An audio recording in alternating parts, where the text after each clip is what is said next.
broadcasting for the depths of outer space. Hello, I'm alive. I don't know what's going on. By your command. Fascinating. God damn you all to hell!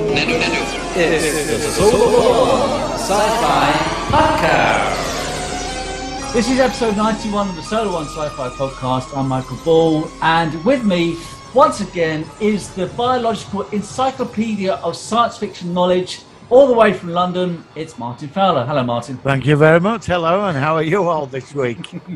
Oh, we're fine. I love your background. Now, this week, we are talking about a film which my guest co-host knows more about than Zefram Cochrane on Star Trek knows about warp drive. That is Al Smith over in New York State, New York, America. Hello, Al. Hey, how you doing? Thank you very much for joining us. Huh? What's that? Zefram Cochrane from Star Trek. Trek. Which one was it? First Contact. First Contact, and also Metamorphosis. The original series. Yes, he appears twice. Right. Yeah. We're big Star Trek fans, so if you want to talk about yeah. Star Trek, I'm big into Trek too, yeah. and we also know about, well, I know about you and Discovery. I know how you've seen the first season. Oh, God. Don't worry, we're not the biggest fans of Discovery either. We will talk about a bit about that, but yeah, we are big Star Trek fans, so it's always nice to have a fellow Trekkie on with us. Oh, Thank you very much. No problem. So how are things in your part of the world, Al? How's New I've York? been doing pretty good. Like I said, well, I didn't say it yet.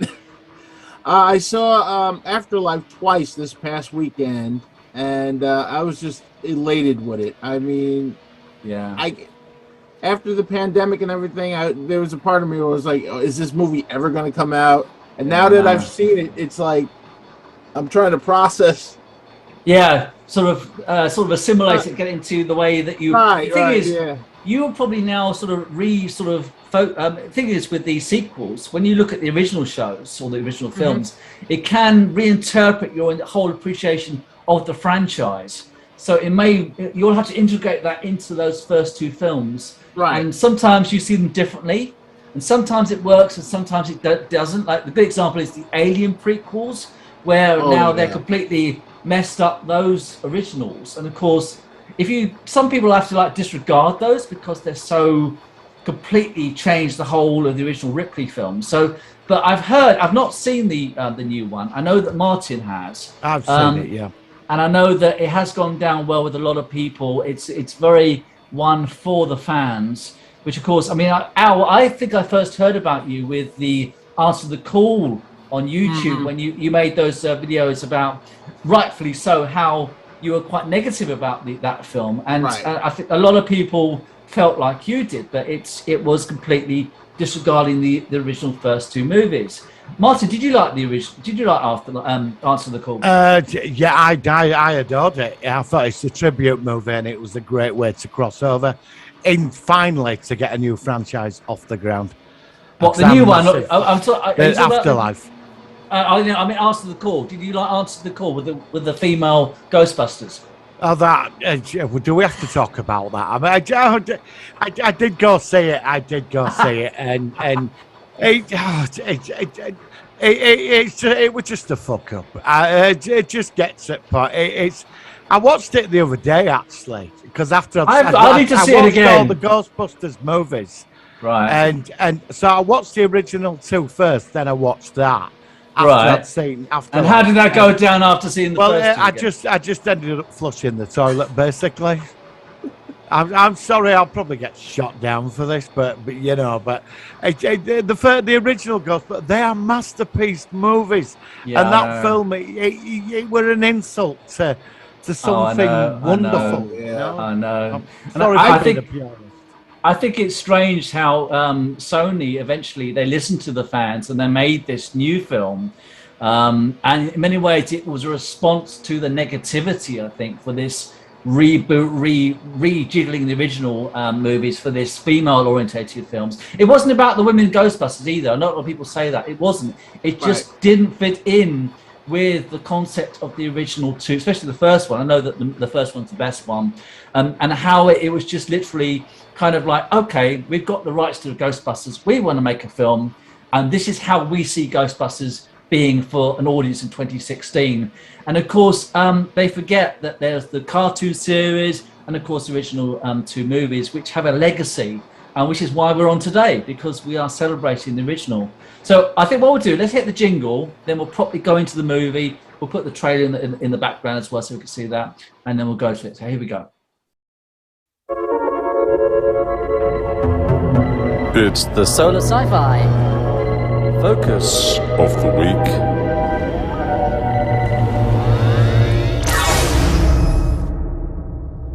All right, so in 1984, a film that came along starring Bill Murray and Dan Aykroyd et al. Let's ask our guest today, Al. I think you saw it at a young age. Tell me why this has always been an important film for you in your life. Well, actually, it's my first clear memory in life.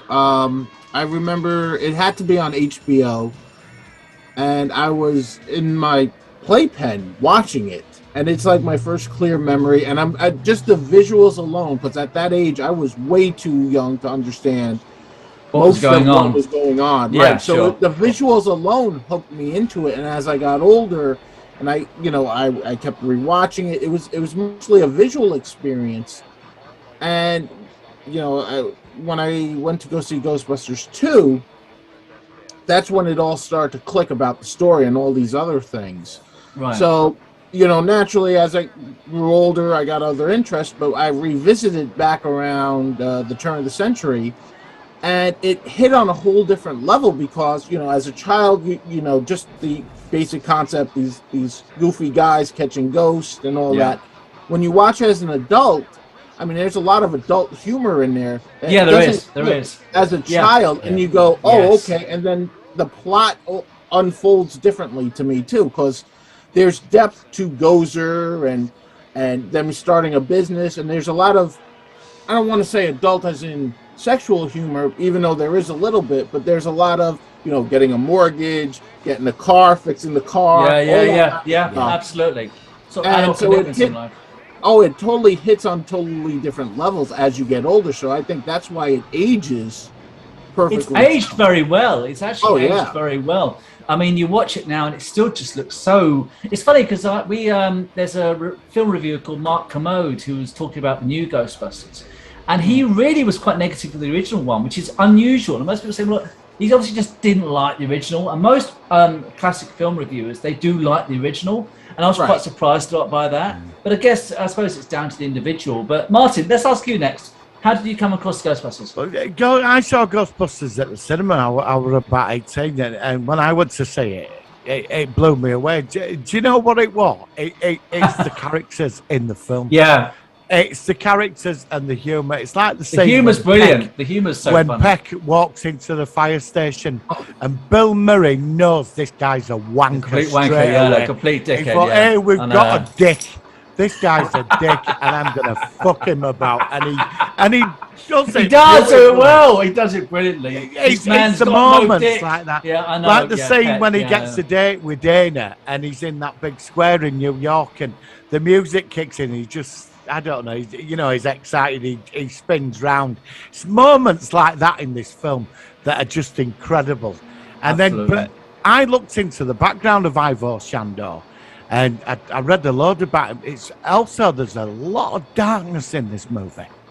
Yeah, it's got a dark side. If you go into Shandor and Gozer and the death and the destruction and the cult of Gozer, it's quite scary. It's like a horror film setting in the background.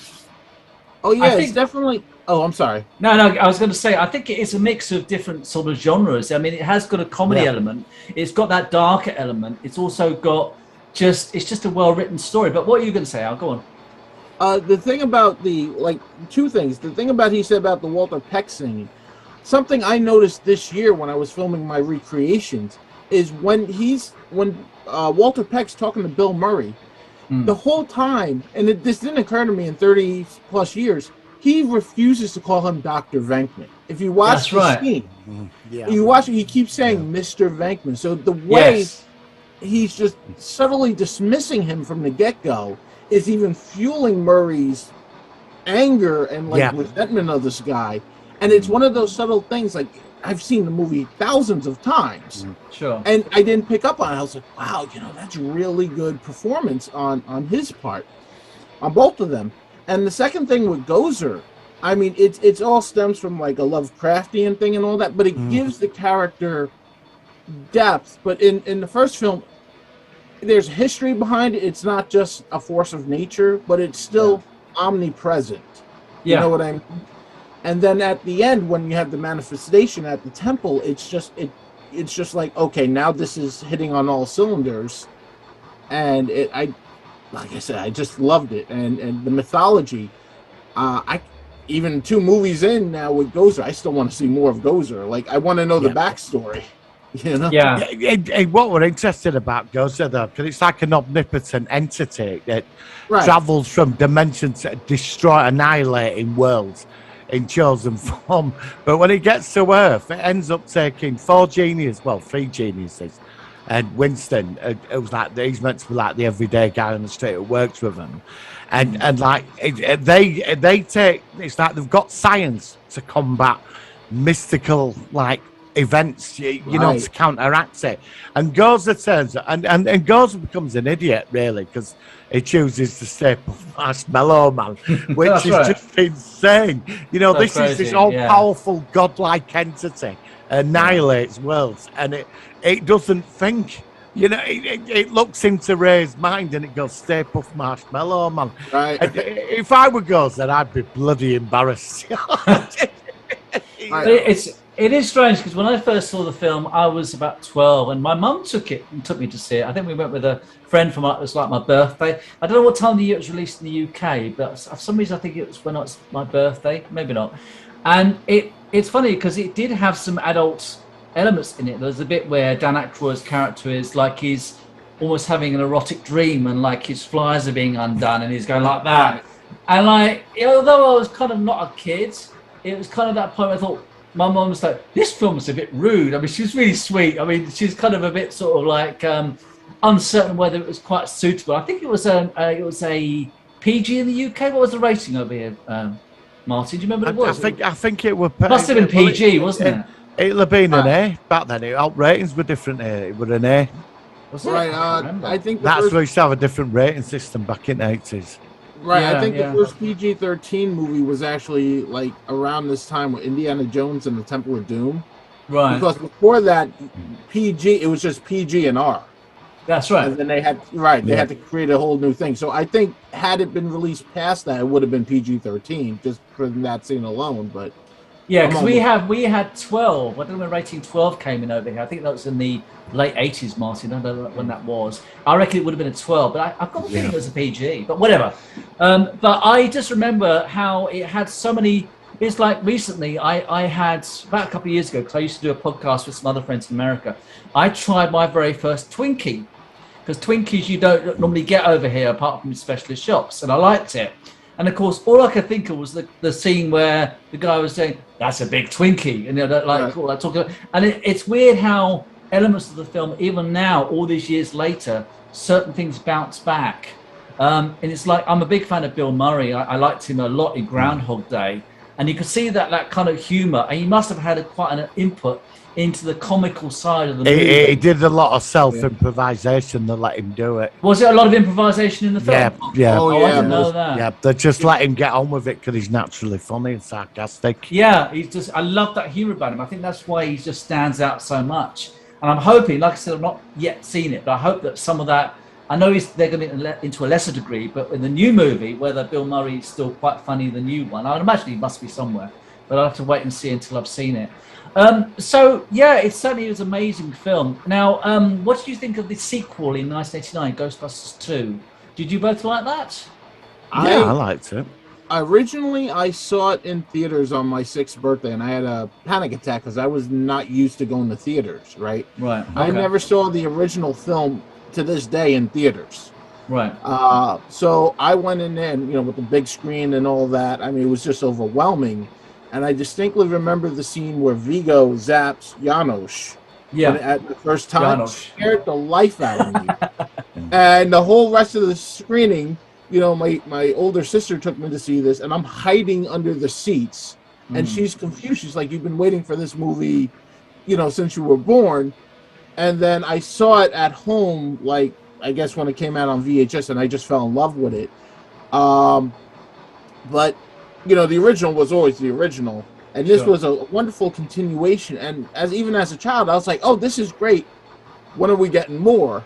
Yeah. And then it began the whole 30. Well, that was going to be my next question, because obviously we had the Ghostbusters cartoon, which I remember seeing in the UK, and I keep thinking until now, why it was like, you think of the Star Trek and then Next Generation, you had all these TV shows. Why was there not a live action? I mean, would you have both liked to have seen a live action, say, 90s series of Ghostbusters? Oh, of course. Yeah. I mean, I'm surprised it never happened in many ways, because it certainly had the audience for it.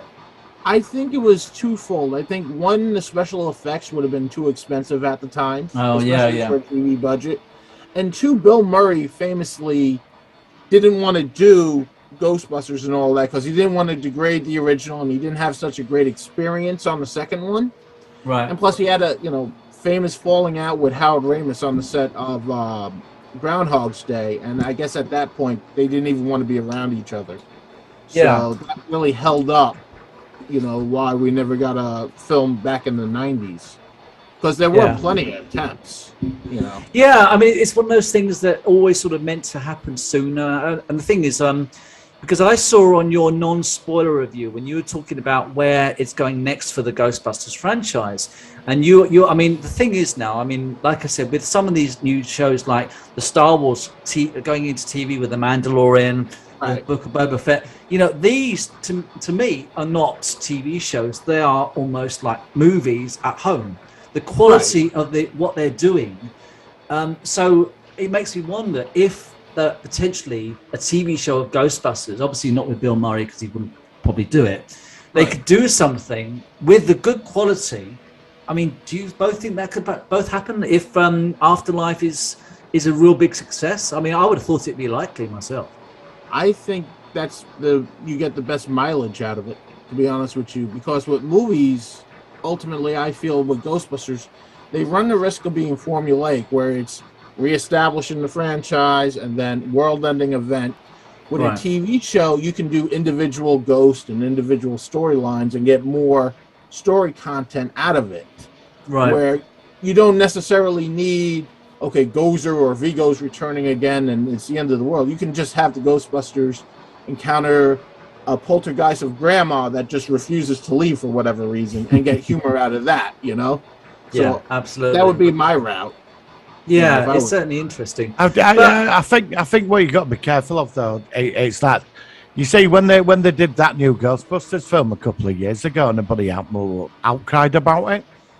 That if you're going to do a TV, said I agree, it could be done, but if you're going to go into this, you're not going to get what you got in 1984. Oh yeah, I think that's we're purists, and there is a lot of purists out there, which I'm not saying is all wrong. We're all very protective over certain films like Back to the Future, Ghostbusters, Ferris Bueller's Day Off. These are films that you can't redo those. You cannot redo those. Don't want them touched, and I think it could be done, but the writing it'd have to be where they're going to go with it. It would be interesting, but again, a lot of people. Like that new film that came out, everybody panned it, didn't they? It was an insult to the original movies. And, again, they did it with Amando, but that's a new thing, isn't it? It's a new character.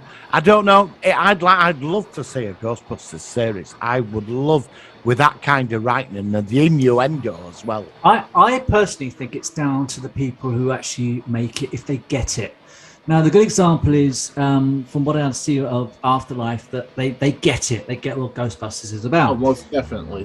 And same with Dave Filoni and the people on the Star Wars, on the TV show. They get Star Wars, at least at the moment they have. So, you watch The Mandalorian, it's Star Wars. And it's everything, for me, it was everything I've ever wanted in Star Wars. When you get the Star Trek franchise, which I've always preferred Star Trek to Star Wars. I know it's going back there, but I've both got to mention it quickly. They don't get it. They don't get it. They try it. They interpret it, but they don't get it. There's something about it which is hard to define what it is. Yeah, but Ivan Reitman's son got it, didn't he? That's what I'm saying. When I saw he totally got it. I mean, now, all right, it's a tribute movie which connects up beautifully. That What's doesn't the matter. It second can movie? be. There's nothing wrong with Yeah, nothing but wrong with a tribute movie. I'm not saying there is, but Yeah. what I'm saying is, what's the second movie going to be like? Because this is where they're cut loose now. They're free now to do whatever they want. Where does it go now? What do they do? It definitely has legs to go wherever it wants to, and I think key to it is stop trying to capture lightning in the bottle with the original. Right. I think make you it go in have its to- own direction. Yeah, I agree. Yeah. You have to go in its own direction now because we've had basically 3 other movies from the original trying to, in some aspect, trying to capture lightning in the bottle again. You know, the second one, as much as I love the second one, it is basically beat for beat a copy of the first one. Right. Right. The reboot is exactly the same with no connection, which I think was its fatal flaw.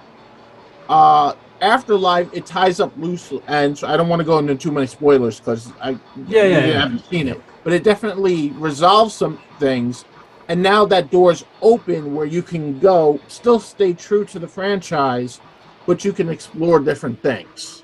You know what I mean? We don't need another, oh, we're going to go back into business yet again, or all that. I mean, you could. It's done, is what you're saying. It's done. Right. Yeah. Yeah, like, without going into spoilers, we've seen that story, now cut loose. Now really explore it and you know, all different types of ghosts, and especially if you go international or cultural, you have all these different elements of like... What, like Men in Black or something like that? Right, yeah, right. Yeah, I can see that. Actually, basically do Ghostbusters International, but actually do it good this time. Yeah, It's yeah, Men because in Black. Men in Black was terrible. The international one was awful. But yeah, I know exactly what you're saying. Yeah, Like, they had a golden idea there, and it's just like, I was watching that thing, I was like, you're just piling this into the ground. Like, this is embarrassing. It was terrible. It was terrible. man. Yeah, It's- I mean, they did it with the Superman movies, though, didn't they? You remember after Christopher Reeve, they brought Superman Returns, Right. and that was a total tribute movie, and that was a sequel to Superman. I didn't mind that. So- I didn't mind Superman. Returns, no, actually. but that was a tribute movie, and that got panned, and it flopped. Yeah, I didn't know it flopped. Yeah. It didn't work. It just did it a bit, but it was a tribute movie, and it didn't work. They were trying to capture the elements. I agree with you, Al. You can't put lightning in the bottle twice. No, you just got to, can't. at a certain point, you just got to go a different direction. Yeah. You got to Take a risk. expand and evolve the franchise. Otherwise, you're just repeating yourself again and again. There's and only again. so much you can do. I mean, that's why they say a lot Right. of people say with the Star Trek franchise that how far can you have them exploring strange new worlds? I think that's a different franchise because there's a lot of ideas that you could throw into that. But I think in Ghostbusters, it's definitely not had enough. I mean, what do you think about some of the storylines from the cartoon series? Can some of those maybe work out into some live elements? Oh, definitely. Yeah. Yeah, Definitely. I mean, I've not really seen that for a long time, so I don't really remember the actual show of that. I know mean, it's- Goza has a family, you know. Oh, does he? I don't know. Goza, there's Tiamat, I think it's another the Right, god that right. Yeah, I vanquished read that in the Goza. comics. In the comics and in the like the background in the Bible of it all, there were Tiamat got rid. The followers of Tiamat kicked Goza out of our reality. I mean, you know, there's like a family. Is there any more of them out there? These like godlike entities. You know, they were all malevolent. None of them were sort of decent. You know. Yeah. So, talking about the new Afterlife, how's it doing in the box office, Al? You must be following how it's doing. It's doing right now. From the recent report, it did 44 million domestically here in the U.S., which was above what they were expecting. Right. And internationally, it did 16 million. So it's about 60 mil right now on a $75 million budget, which is really good considering it's only been out, less than a week. Right. I think it'll have legs over, Thanksgiving, obviously. Yeah, I was going to say. Yeah, it's done rather well in the UK. It's had it's gone down well here. Right. Yeah. I was reading up on Facebook. Everybody just praised it, and been on a few websites. They reckon it's gonna be a big hit. So I think it's gonna do well. I think word of mouth's going to really push it. Sorry, I didn't mean to interrupt you. No. I was just going to say, I just remember how many delays there were for this movie. I remember some of your posts where you'd go like this. It's been delayed again for another 6 months. I'm not laughing, but it was just interesting. Oh, I know. As a fan, how the despair. It's a long time to wait, and now you finally got to see it. And it's strange, isn't it? I suppose for you that you're past it now. It's in your past. Oh, it's such a weird feeling because there are other movies I'm greatly looking forward to, but none on the level as Afterlife. And now having seen Afterlife, I'm sitting there going, okay, I got to readjust my focus here. Like, that's the thing. It's strange, isn't it? Yeah, I know what I mean. It's all about the anticipation. I think that's part of what these films are about. I mean, the next film I look forward to is the Matrix film, which is out in December. I'm a big fan of the Matrix, but again, you don't know what to expect from a lot of these films, do you? So it's always, I just say, what I think with long-term franchises, you always worry that a new incarnation might damage what's gone before, and that's why you think of the Alien franchise, the Terminator franchise, another example. How didn't they? I mean, I didn't mind the most recent Terminator movie, but like I said, you never quite know what they're going to do with it, and whether then you'll then reevaluate your favorite movies because they've shoehorned something in. Right. Like going back to the Alien movies, now you can think every time I watch like the original Alien, you're thinking, well, that's the ship that was in Prometheus, and the builders are now all this crap that they threw in, and it's like, I think the first Prometheus was fine. I like that. Once they got into Alien Covenant and they put too much emphasis on David. Yeah. David, yeah. And I was like, he's just an android. Like he's not this mythos creature you're trying to build him into, like the creator of this. I was like, why are you going in this direction? Yeah, I couldn't understand that. Actually, when I watched it, I was like, what? So he created the Xenomorph. And I'm sat there. I was like, "What is going on? I want to see the engineers." We've got to review that. We've got to do a podcast for that soon, definitely. And it was just pointless. I switched it off halfway through. I thought, I'm not. Did you joking? Did you actually not watch the end of it? No, I don't want to. I just gave up when I found out he was creator of. I just switched it off. I thought, well, mind my language, but fuck this. I'm saying some fucking alien for me. I'm sorry. Come over to you. Oh man, like Ridley Scott must be insane at some points because he starts out with great ideas. Yeah. And then I think because recently he was in the news for like bashing superhero movies and cell phones or whatever. Like Ridley Scott, I think, has an ego where he thinks every idea he has is genius, and then and it doesn't work out like that, does it? Oh no, Alien proved that. I was like, because I think Ridley Scott. I was going to say Ridley Scott's going on about the TV version of Alien, which apparently is coming out. But the series has been, I think it's been made now. They're actually Mr. X reviews. Well, they actually made it. I think they're starting it now. Yeah. There's going to be an Alien series. He wants to do a Blade Runner series, which I think has legs, especially after Blade Runner 2040. 40 something, wasn't it? Oh yeah, the second Blade Runner was the rare example of a sequel being better for me than the original. I loved it. I loved Blade Runner. Oh yeah, I thought it was marvelous, that film. Yeah. I mean that whole world has so much to still be explored, especially with the getting off of Earth and that. Yeah. But Aliens, this one, apparently the TV series is going to take place on Earth. And I'm sitting there going, That's always been kind of like the sort of long-term plan for the aliens to Right. come out. Oh, yeah. I mean, it's one of those things We've where had them on Earth. We got them in that town, didn't we? When the new. What, you mean Alien vs. Predator or something? I went to cinema to see that. I nearly walked out. I thought this can't get any worse. I thought from what little I could see of the actual movie, because the movie was so dark. Yeah. It was like, I think an alien. Oh, I know. Yeah. I thought that Requiem was so dark. I literally had to turn the brightness up on my telly to watch it when I first watched that. It was that dark. I didn't mind the first one, set in Antarctica. Right. I thought that was quite interesting. The sequel was awful. Requiem was terrible. Yeah. So let's go back to Ghostbusters. If you had a film producer who was actually, let's say they make a sequel to Afterlife, who would you like to be the person who made Ghostbusters Afterlife 2? Who do you think would do it? I always mispronounce his name. Taika Waititi, who did What We Do in the Shadows, Thor. Thor Ragnarok. I think. Yeah. I was thinking about that last night. I was like, he's also a huge fan. Well, that's always the thing, isn't it? You've got to be a fan. Like, you need someone who's definitely a fan. He definitely has that same brand of humor. If you've ever seen the movie or the TV show What We Do in the Shadows, it is very much in the vein of Ghostbusters. It's about these vampires, and it's very supernatural. There's a lot of character-driven humor. Yeah. And I think he would be perfect for that, because I don't know if Jason Reitman wants to do another one. He said he wanted to produce, but he also said he wanted to leave the door open for other filmmakers. I think Taika Waititi would do a good Ghostbusters film. Brilliant. Okay.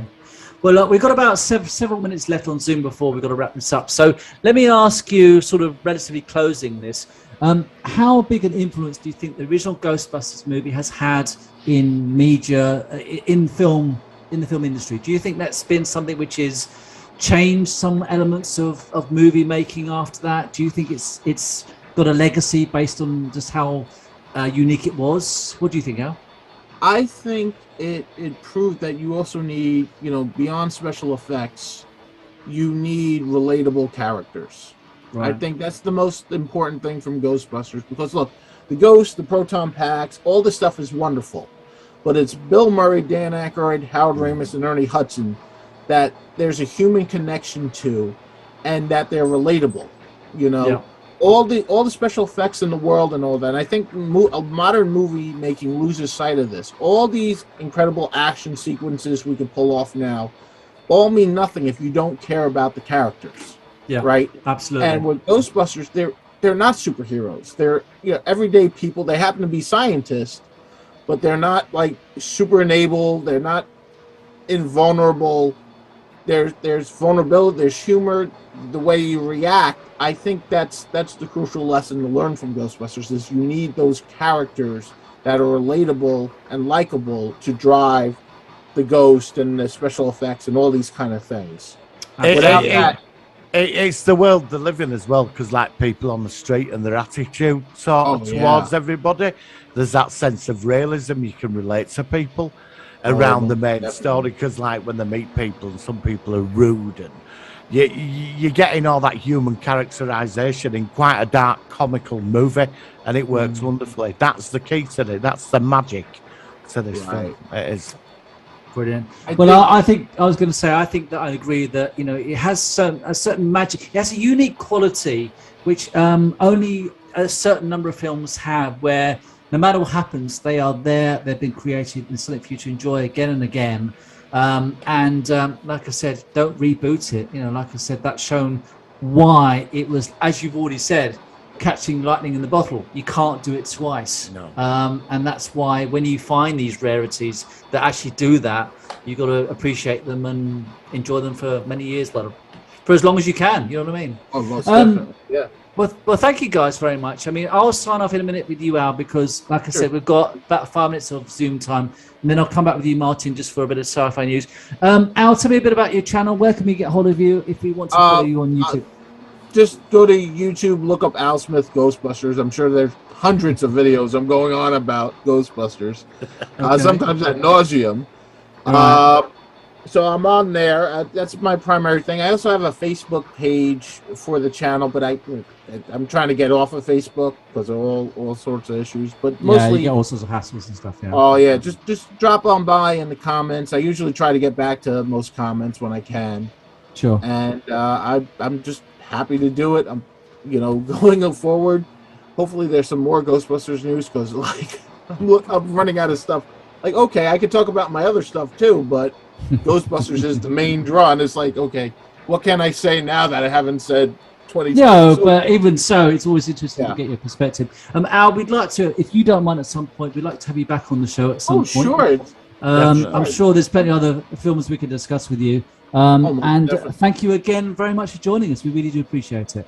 No problem. Thank you so much for having me. All right, cheers, buddy. Thanks. Cheers, Al. We'll talk to you again another time. All the best. Thanks again. Thank you. Cheers, Al. Bye. Bye. Okay, well, thank you very much, Al. What we'll do now is we'll go into the Solar One Sci-Fi News, Martin, and we've got a few things to talk about. Here we go. Solar Sci-Fi News.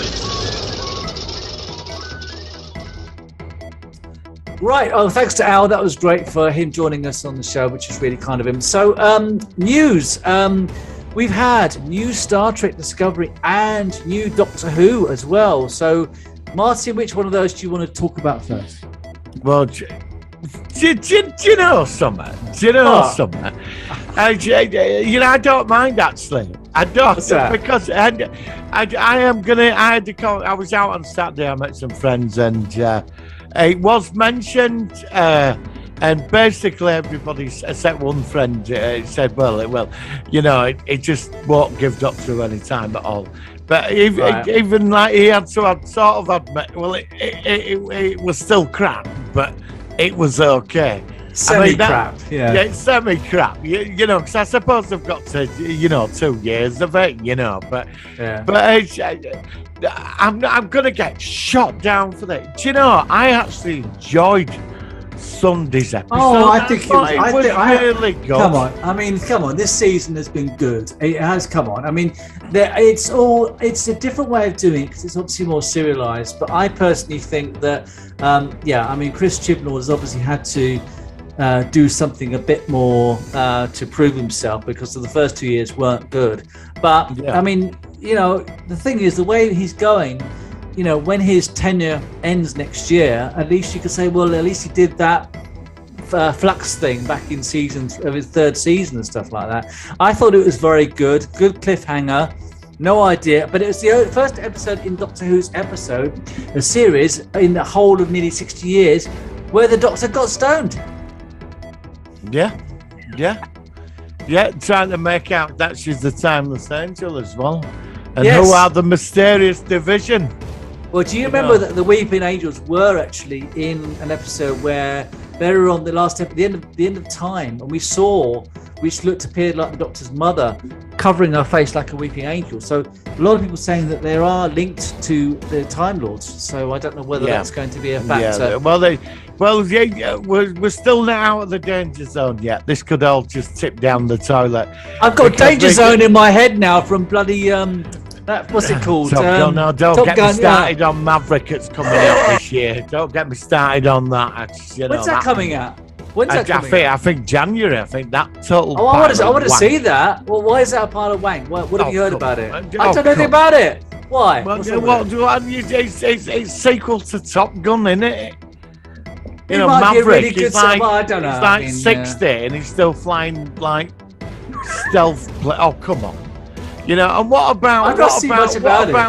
And what about Iceberg or whatever? Val Kilmer, how's he going to fit in the fucking... He's not in, is he? He's huge now. Well, I hope not. He's massive. How's he going to get into a fighter plane? I'm stuck. Oh, I don't know. Is he in that as well then, is he? I hope not. I mean, for his own embarrassment, unless he's flying helicopters.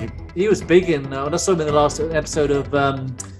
Ricky Gervais comedy, and he was big in that. He's obviously gained a few pounds since his Maverick. He's a big fella. Top Gun days. Well, he's not Ice. What is it, Iceman or something? I mean, come on, pile of wank back then, wasn't it? I mean, come on. I did go see it at the cinema when they're all that singing all that love song to it. Bad. Don't no. Oh no! I've got all these songs in my head now. On my head the rest of the day. Let's turn our. Anyway, back to Doctor Who. Sorry. Yeah. So Doctor Who, I thought it was good, but Discovery as well was on, and that was the first. Very similar premise with this kind of universal thing, which is destroying planets and stuff like that. What did you think of Discovery season 4 episode 1? Well, it appeared magically from nowhere. I assume when I sacrificed to the gods of science fiction, it appeared the next day. Right. And I watched it, and I've got to admit it was very good. Yeah, I thought it was quite good. I'm not. This is strange. You like it both Doctor Who and Star Trek Discovery? The first episode was very fast. There was a lot going on. I like the character thing where Saru was on his own world. Yeah, on his the president of the Federation. I loved all that. I loved the Enterprise tribute. Well, yeah, because it had the music and it had like the space dock, didn't it? And it had Voyager in there as well. It had the new Voyager. It did. That was lovely. That was were lovely. I can't believe after that shit show, season 3. I mean that. Even Burnham's now like Martin Fowler is mellowing. He's mellowing. Well, we're only one episode in. I know we are. You said that was only one episode episode 1. in. I know. It's early Yeah, days, but I mean, right? we're not past the danger line yet, are we? Because don't forget, Danger zone. we get stop it now. No, we get. Don't. What I'm trying to say is that we get the great build up, and then we get the flop at the end. You know, I could go in such a crude diversion with that. I Episode really 6 could be totally shit, and Yeah, it could end up killing the set. I'm hoping that we're on episode 5 this weekend, and that's another, not a humdinger, but a class. That we're all like, oh, come on, roll on episode 6, and that could be it. Now, if they can get 6 episodes at this level, I'll be very happy. So far, I've been quite happy. Yeah. I mean, I heard talking about another Star Trek series, Star Trek Picard. I didn't know this, that Denise and Mike Okuda, who did the Okudograms and all the graphics, they are in on season 3 of Picard because it's going to feature a Federation ship. So, you know, if there's one person who knows the panels and all the graphics and all the continuity in Star Trek in 24th century, it's going to be Mike and Denise Okuda. Yeah, so I'm that's friends with really them good. Facebook. Are you? Yeah, they're a really nice couple. They're really nice. They're really cool. Yeah, I've heard about that. I mean, I've never had any interaction with them myself, but I do know that they're really just a big sci-fi fans, and they've done so much of Star Trek in the background. Well, I think they did Star Trek Encyclopedia back in 90s. Yes, they did. They did. Yeah, do one I got it bought for me. Yeah, I love the encyclopedia. I've still got it somewhere, and it's really. I was always sad. They did update it once, but since I think they updated it during Voyager or something, but it's still missing the last sort of few years of the pre-2005 era, you know, the 2005, which is when I still think Star Trek properly ended. So, yeah, that was good. What other news have I got? What other news have you got? Let me check while I ask what you've read about this week. Anything that you've come across? Anything else? No, he says. That's it. Silence. And that's the end of the show this week. That was nice talking to you. Now, let's have a look. I did see something which is quite interesting. Ridley Scott confirms that there's work on a new Blade Runner TV series. Have you heard about this? I've given up on Ridley Scott. Well, following on our conversation we just had. No. The guy reckoned, all right, he's an artistic genius. Back in the day, did some like real artistic, super intelligent, clever movies, but. You know, he goes on about Marvel superhero movies. Explain Alien Covenant. You know what I mean? Explain it, because you've just gone and totally messed up the Alien franchise. Yeah, exactly. So I'm sorry, Ridley Scott doesn't hold that much for me anymore. No, I think it's gonna be interesting. Actually, maybe soon we should do a show focusing on Prometheus. I'm up for that. I'd like to do Warlords of Atlantis, actually. Okay, well, I'll tell you what we've got, because I've done the graphics. I'll just give you a quick schedule of what we're doing. Next week, with your permission, we're going to do 80s The Twilight Zone. Yep. Then we've got a gap of 1 week. And then the week after that, I'd like to do Critters, because this time last year we did Gremlins, so I wouldn't mind doing Critters if you don't mind doing that. But if you want to choose the episode after next week, we can either do your Warlords. What film are you talking about?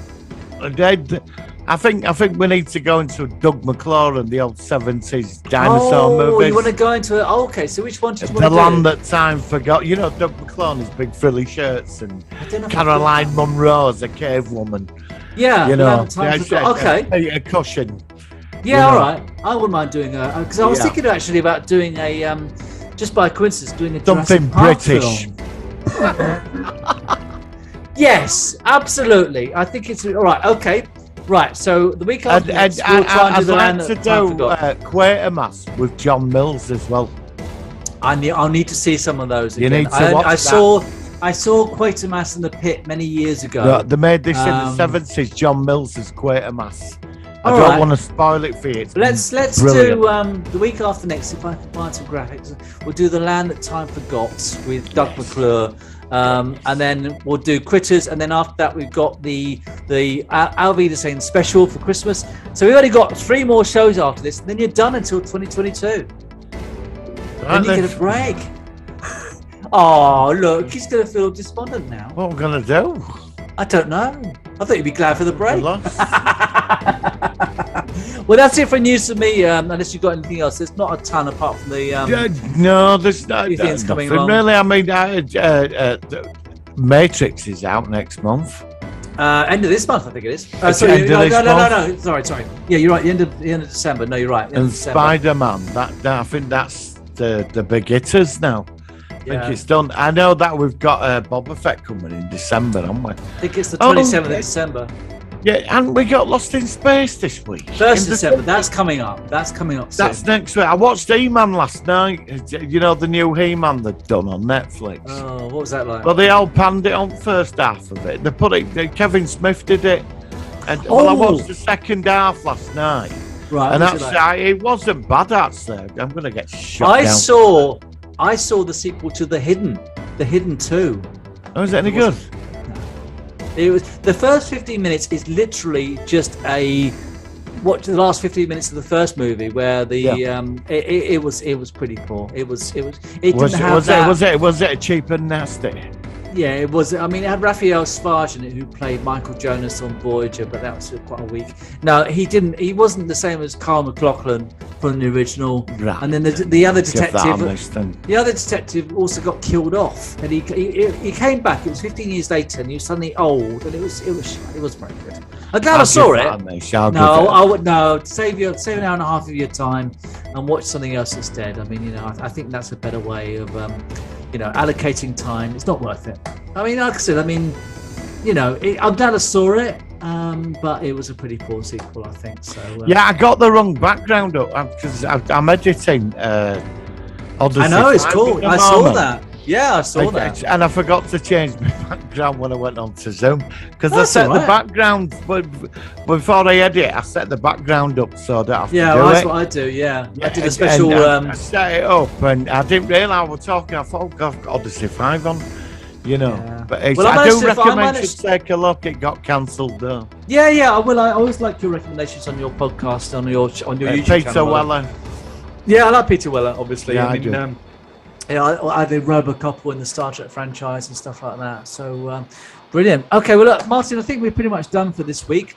Thanks again Yes. to Al for joining us. That was really good. I think Yeah, that cheers, hopefully buddy. Al- No, he's a really nice guy, definitely. Yeah, and I think maybe I'll invite him for if we do Prometheus, maybe in the new year, Yeah. maybe he'd like to come along with that. I think he's got some. I think he knows Alien quite well, so it'd be nice to get a perspective from him.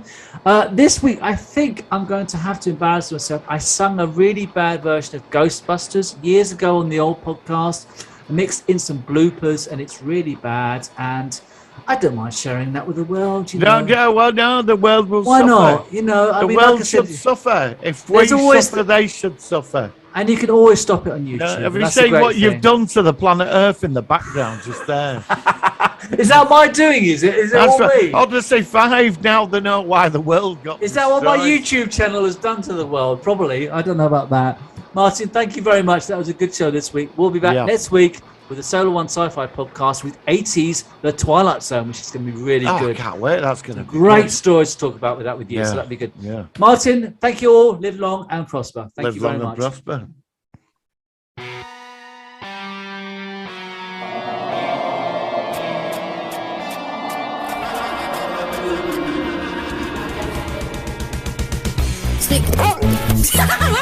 The pothole goes in for Sorry about that.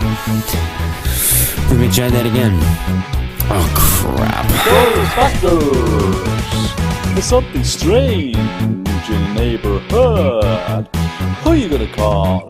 Ghostbusters! If there's something weird and it don't look good, who you gonna call? Ghostbusters! Hey, whoa. I'm afraid no ghosts. I wrote you, I wrote Michael Bell wrong. It was wrong. What am I, Chinese? I'm afraid no ghost. And then she pays Uh-oh. pays the order.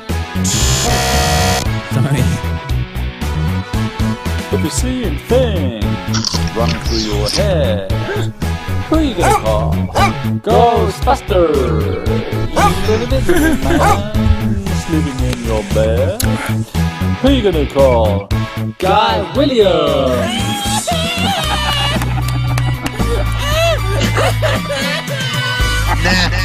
Nah. I'm afraid of no ghosts. Forget it. What? Never mind. I'm afraid of no ghosts. That sounded like a dinosaur. Who you gonna call? Ghostbusters! You're all alone. Pick up that phone and call. And I think we're smoking. Ghostbusters! I'm afraid of no ghost. I hear it like to go. Bacon. I'm afraid of no ghost. Right. I don't know. What in God's name are you doing? Who you gonna call? Ghostbusters! You're the ghost. I'm afraid to go, baby. Who you gonna call? Ghostbusters! Oh! Wait, stand by. I cannot take you I off don't know air. what the hell he's doing. Wait, I can't take you off air. Stand by. You are not I off guess. air. I don't know what the hell. Has he gone? No, he's Stand by. screen is You are blue, not- but he's playing. I guess he's playing over there with the board. Boston makes me feel good. You okay? He's puking. I'm afraid of no ghost. What? I'm afraid of no ghost. Don't get gone alone, no. Ghostbusters! Come to this job. Would you like some more? You gotta go. Ghostbusters! Who you gonna call? Ghostbusters! Who you gonna call? Bacon again. Ghostbusters! Think you better call Ghostbusters! Who you gonna call? Ghostbusters! You gotta shut up. Who you gonna call? This is the swing. Ghostbusters! Be alright, Cards? Be alright, Cards? Be alright, Cards? Be alright, Cards? Be alright, Cards? Who you gonna call? Yeah, it should be there. Ghostbusters! Say P alright, Cards. Push P. Who you gonna call? Ouch. Ghostbusters! Who you gonna call? Ghostbusters!